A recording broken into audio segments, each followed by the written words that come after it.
Hi, good evening. Welcome to Treehouse Talk on Frida and your research topic of monogamy and sexuality.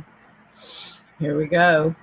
Hope you liked it. Most people liked the Frida film. There's a lot to unpack. Not a lot of monogamy, but definitely a lot of sexuality. So all these tongue-in-cheek little comments are to say, yeah, it's an emotional topic, right? And from it, often students find the research emotional because it's very hard not to put ourselves in the shoes of Frida or Diego. Hopefully, mostly Frida. Not there aren't a lot of you Diegos out there. So this is another true story well told. And as you approach this one, you are halfway through our semester together. So I'm expecting more out of you than I did in the first, and even to some extent the second. You're doing very well, but wherever you are, I want you to push harder.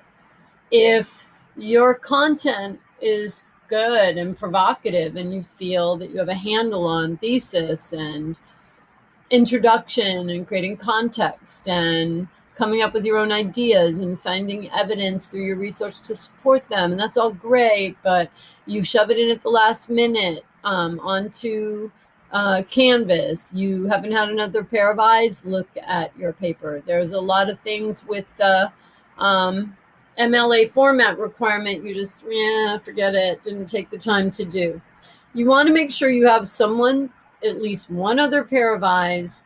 I recommend read your paper to you, because where that, or your essay, where you falter or where the reader stops and looks confused, often should tell you that there are things that are unclear. So not just typos and spelling and grammar errors. Most of those you can catch on your own with a good word processing program. You have free anyway. Or Grammarly. I even have Grammarly on my phone. It's embarrassing if you make a mistake. You're just, thinking and texting faster than you can really ensure that you know what you're doing. And we live in a world now where we're getting used to submitting things places without getting in the habit. We're treating many things like a text. Whereas in a text to a friend, it's not the end of the world if you make a mistake grammatically or spelling, but it could be the end of the world if you're submitting something electronically for a scholarship or a job or a bank loan, for a new business you're starting. You want to be able to tell a story. Even for a bank loan, there's a narrative. You want to be able to pull people in with your attention-grabbing title. You want to be able to demonstrate that you've done the research, and support your ideas. And it needs to be packaged in a way that demonstrates also that you made every effort to find and revise errors. All right, so as you approach Frida, you want to keep those things in mind, and you want to pay special attention to your worksheet. If you can continue to revise your thesis statement, your ideas, keep trimming and distilling down your thesis ends. Trim, for example, it's only my opinion, but, or I believe, or it's only my experience, in my experience. All that stuff is implicit in the definition for thesis statement. A thesis is an educated guess in a way, but you're stating it as a fact and then supporting it. So remember that. You're stating it as a fact, as a statement, not a question and not a qualifying, it's only my opinion. Cut all that stuff out. It just weighs down your essay. As you dive into the topic, you want to make sure that you can define pertinent vocabulary that is relevant to your discussion.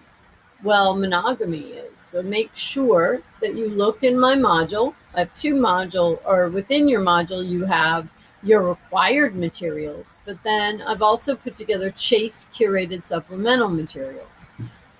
It's going to give you a lot of stuff that you need, the language that you need for your essay, as well as tests, right? So, and life, really. So you want to know, what is monogamy, for starters? What is polygamy? What is polyandry? Polygyny?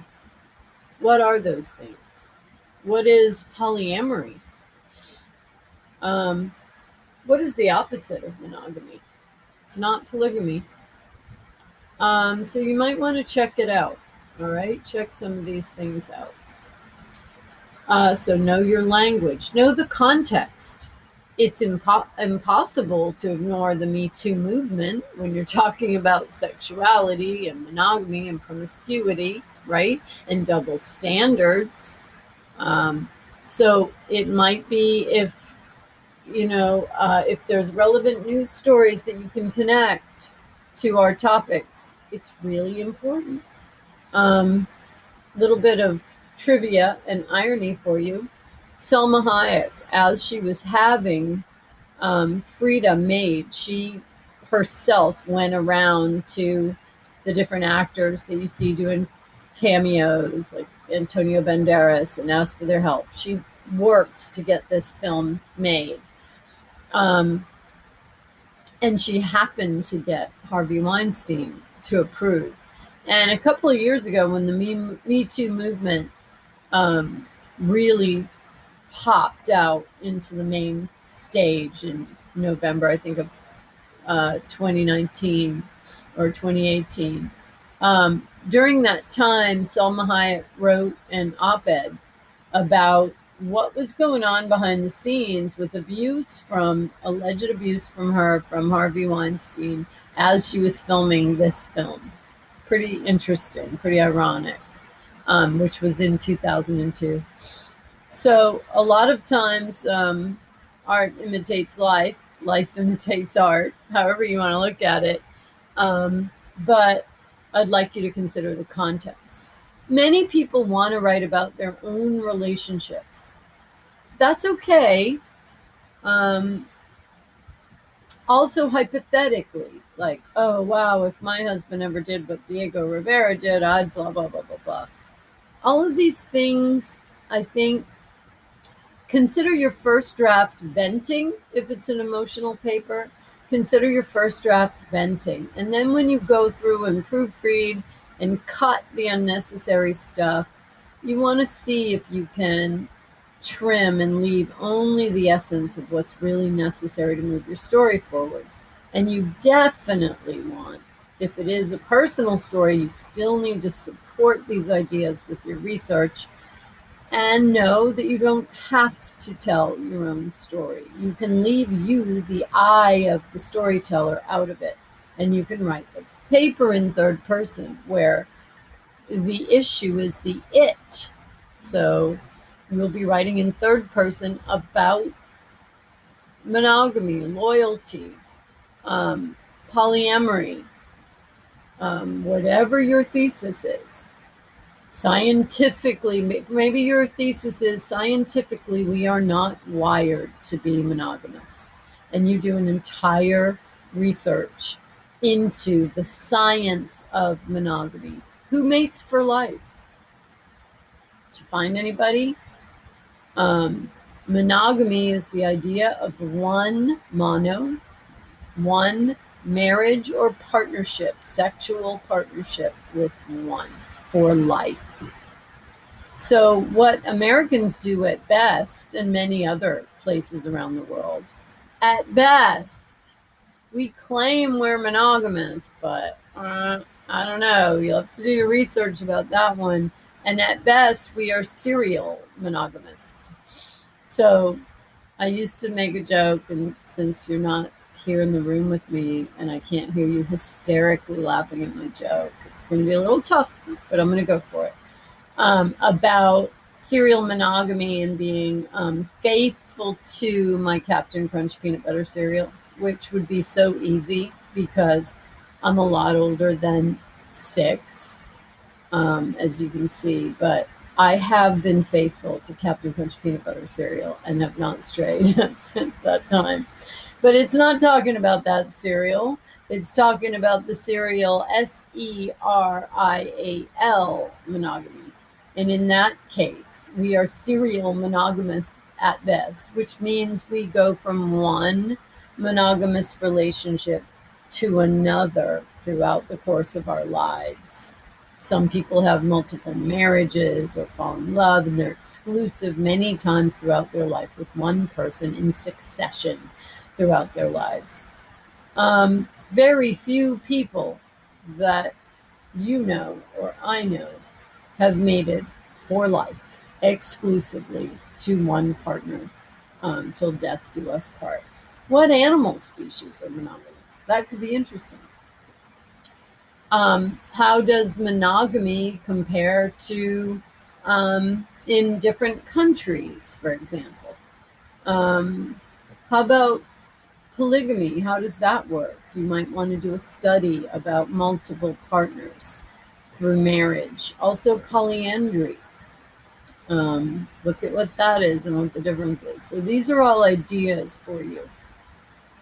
Whatever you talk about, you have to know what you're talking about, and any quote, paraphrase, statistic, idea, philosophy, definition must be supported in your research, and at least one of those sources must be scholarly, right? I'm sure you can find tons of studies about sexuality. Frida had many partners throughout her long life, not chronologically, but a lot of stuff packed into her 40-something years, right? She had same-sex relationships. She didn't seem to have any hang-ups the way she was portrayed in the film, which was based on a lengthy scholarly biography about her by a researcher named Hayden Herrera. So why was Frida angry? Why was Frida so upset when Diego had the relationship with Christina, her sister? How was that different than the many scores of other times that he had strayed sexually from the relationship and claimed it was like a handshake? What was different by the time she had the affair with Trotsky, for example, and he found out? How'd you feel about that when he confronts her about his feelings and his broken heart?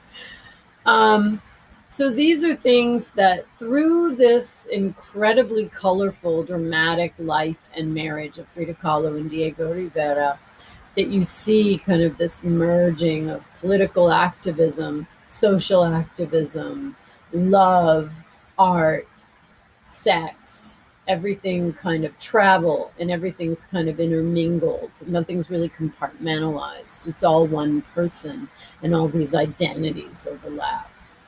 How important is your sexual identity? Do you think you could survive as one of many partners of your partner? I put a couple of documentaries up that examine polyamorous relationships. One of them is a documentary in Great Britain with a woman with 2 husbands, and they all sleep in the same bed. They share kids. Very interesting. So I think it's a very interesting subject. And once you get beyond the kind of shock effect stuff, you've got to have a point. What is it? Family. What about the concept of marriage till death do us part? What about marriage altogether anyway? What about the whole idea of marriage and the tradition and the legality and the paperwork or the religious part of it? These are all things that you can examine, and you must put your toes in the water and then go ahead and stick your foot in, maybe up to your knees this time, with an idea, and really dig for a provocative thesis statement about monogamy and or sexuality. Okay? Good luck. Hope you loved Frida. By the way, another bit of trivia for you. The scene where Frida's in the bar, kind of drunk, and this old woman dressed up as Death in the bar, that is a very famous ranchero singer from Mexico who grew up with Frida Kahlo and actually had an affair with her when she was a teenager, and Frida Kahlo was a little older than she was. So really, really interesting. I hope you liked that music. And the story Girona is very interesting. The story of the song. Many of the Central American countries and South American countries have their own version of that song, Girona. So I hope you liked that. All right, well, take care and good luck on these papers, and see you soon.